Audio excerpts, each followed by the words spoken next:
이열치열에 대한 정리. 여름에 삼계탕을 먹으면 배탈이 나지 않고, 여름에 아이스크림을 먹으면 배탈이 납니다. 여름에 따뜻한 음식을 먹으면 배탈이 나지 않고, 여름에 차가운 음식인 냉면을 먹으면 배탈이 잘 납니다. 겨울에 냉면을 먹으면 배탈이 나지 않습니다. 겨울에 아이스크림을 많이 먹어도 배탈이 잘 나지 않습니다. 겨울에 시원한 동치미 국물을 먹고 나면 속이 시원하면서 갈증이 줄어들게 됩니다. 왜 그런지는 모르지만 우리는 경험적으로 알고 있으며 이것을 이열치열 때문이라고 알고 있습니다.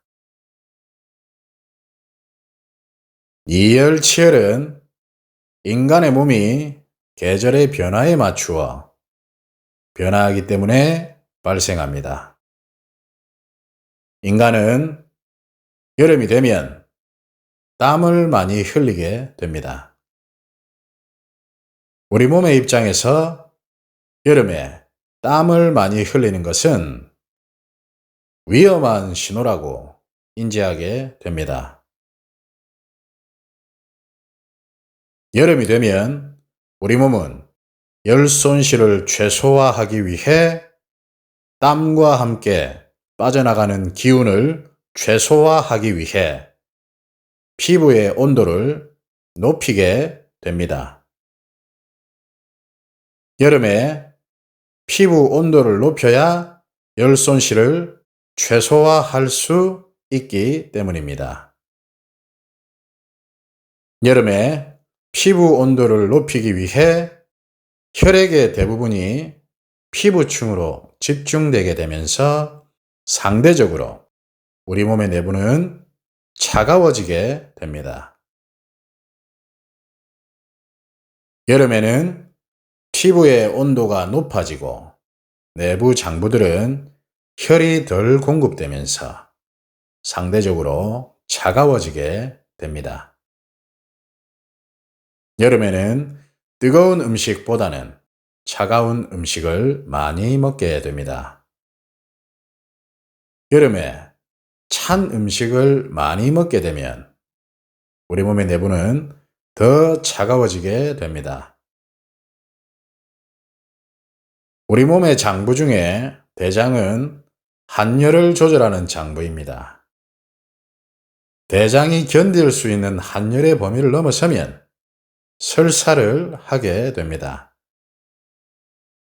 설사를 할 만큼 대장이 차가운 것을 견디지 못하면 위장의 소화 기능도 함께 나빠지게 됩니다. 여름에 배탈이 자주 나는 이유가 여기에 있습니다. 여름에는 인체의 표층과 리층 사이에 한열의 불균형이 심해지게 됩니다.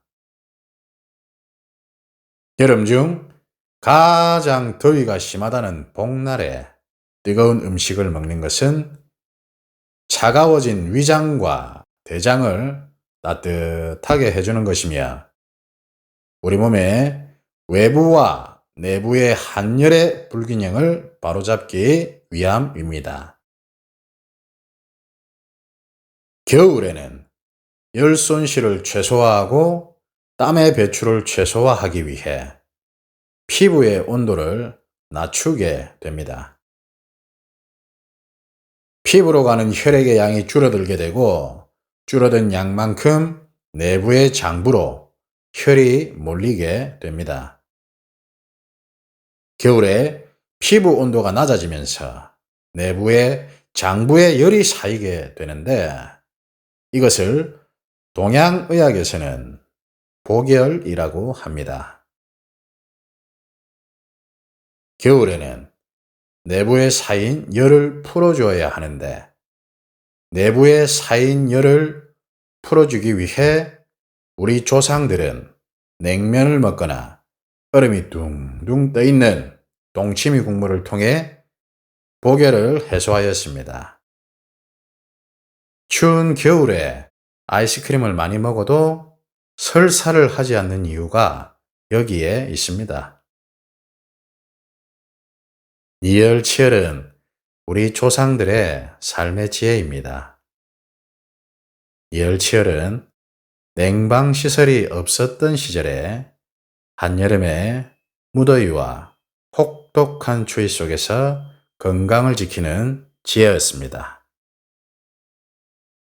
2019년 6월 26일 우데카